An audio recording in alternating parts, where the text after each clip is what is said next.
warahmatullahi wabarakatuh. Apa kabar teman-teman semuanya? Perkenalkan, nama saya Mia Resti Fauji dari kelas 2D Pendidikan Bahasa dan Sastra Indonesia, Fakultas Keguruan dan Ilmu Pendidikan, Universitas Singapura Karawang. Video ini saya buat guna untuk memenuhi salah satu tugas mata kuliah apresiasi prosa fiksi Indonesia yang diampu oleh Ibu Verina Meliasanti, SSMPD.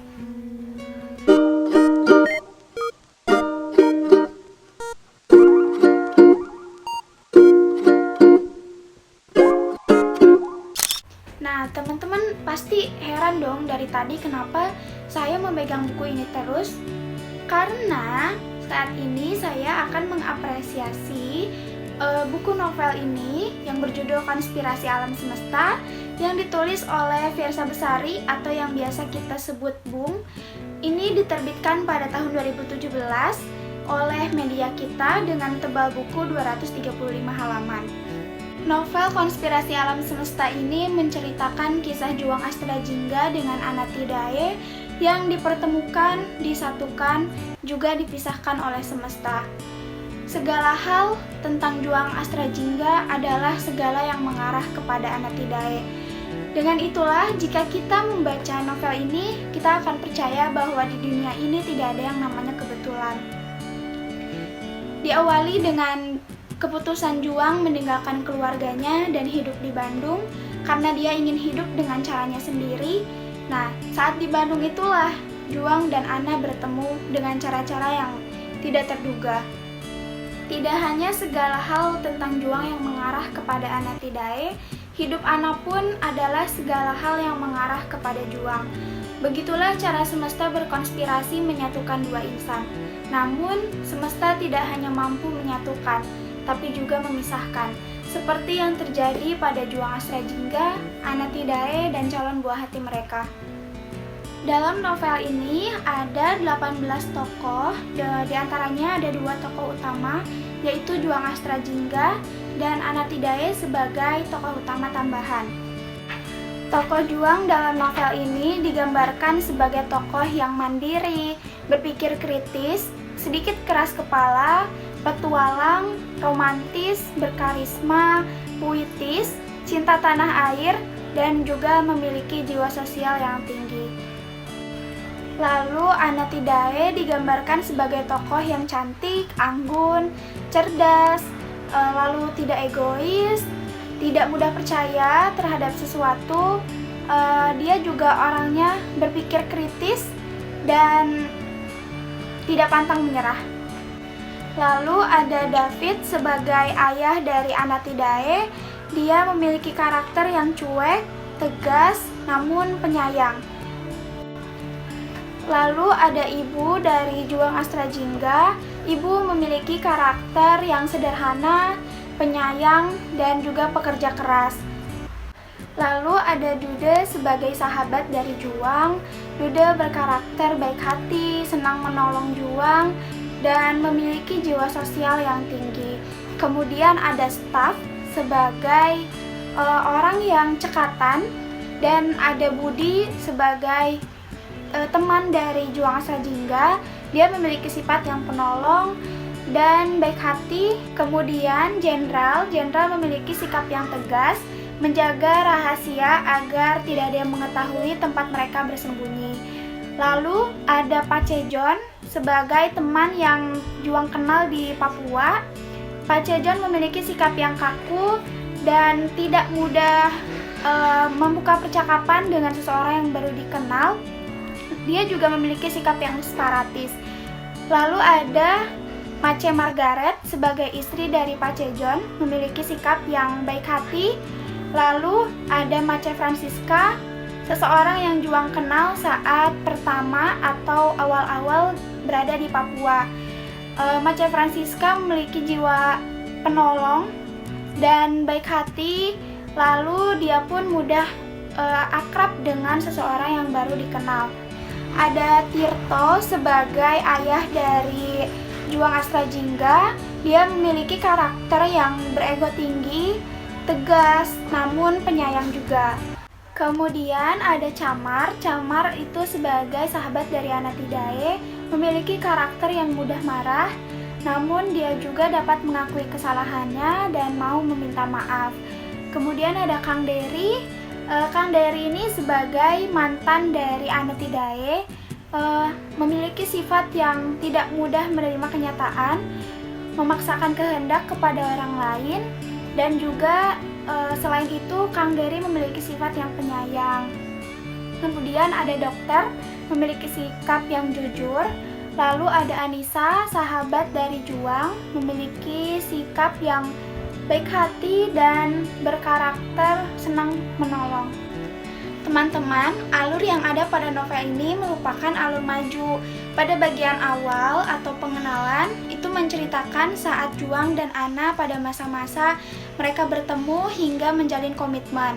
Kemudian pada bagian tengah, menceritakan ketika Juang dan Ana saat dalam masa-masa berpacaran.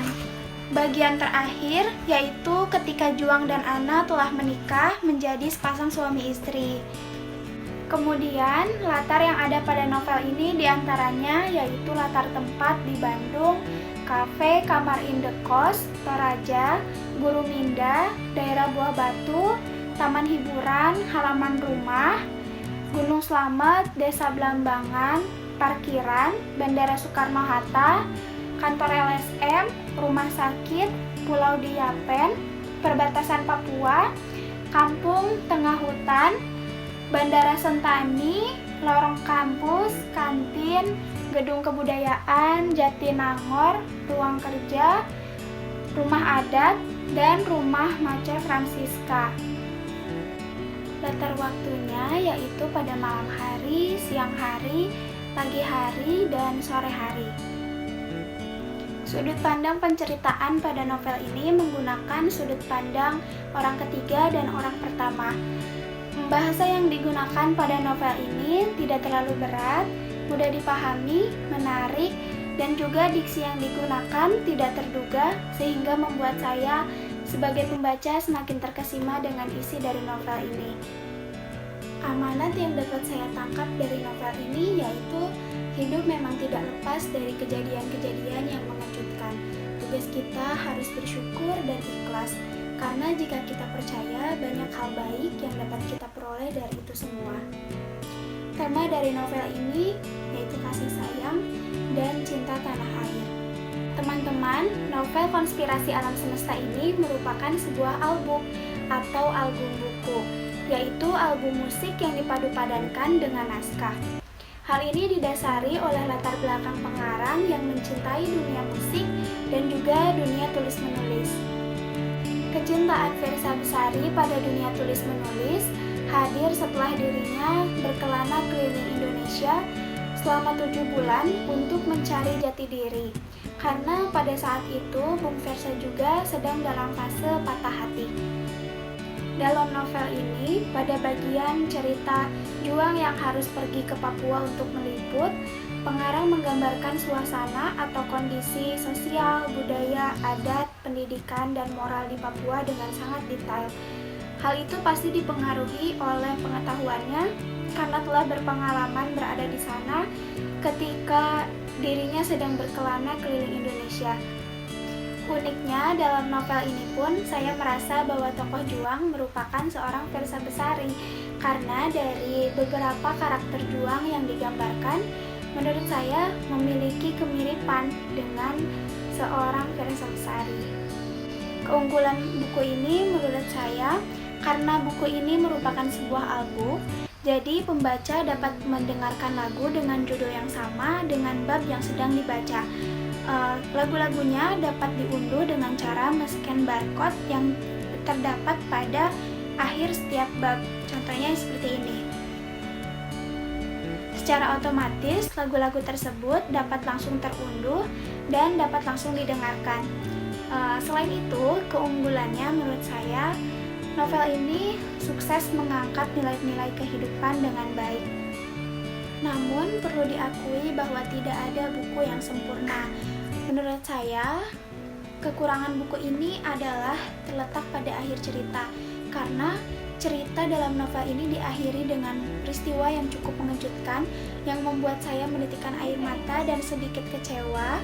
Kenapa saya mengatakan itu sebagai kekurangan? Karena saya pribadi kurang menyukai cerita yang diakhiri dengan kesedihan atau sad ending. Tapi secara keseluruhan novel ini sangat menarik. Saya suka dengan novelnya, dan juga untuk covernya akan saya nilai. Cover ini menurut saya menggambarkan kedewasaan, tidak lebay, dan pada awalnya saya merasa bahwa judulnya ini sangat berat, tapi kembali lagi kita tidak dapat menilai sebuah buku dari cover atau judulnya saja. Judulnya memang mungkin sedikit berat ya, konspirasi alam semesta, tapi kita harus tahu dulu isi dari novelnya ini seperti apa. Karena itu saya merekomendasikan buku ini untuk teman-teman baca, karena ceritanya juga seru dan banyak hal-hal positif yang dapat kita ambil. Bukunya dapat teman-teman beli di toko buku terdekat, atau teman-teman bisa belinya secara online. Dan jangan beli buku bajakan. Jika teman-teman mau beli keluar, diharap jangan pergi sekarang-sekarang, karena sekarang masih ada virus corona. Kita harus melakukan physical distancing untuk memutus penyebaran virus corona tersebut. Nah, sekian yang dapat saya sampaikan. Semoga apa yang saya sampaikan dapat bermanfaat untuk teman-teman semua. Mohon maaf apabila ada perkataan saya yang kurang berkenan. Terima kasih. Wassalamualaikum warahmatullahi wabarakatuh.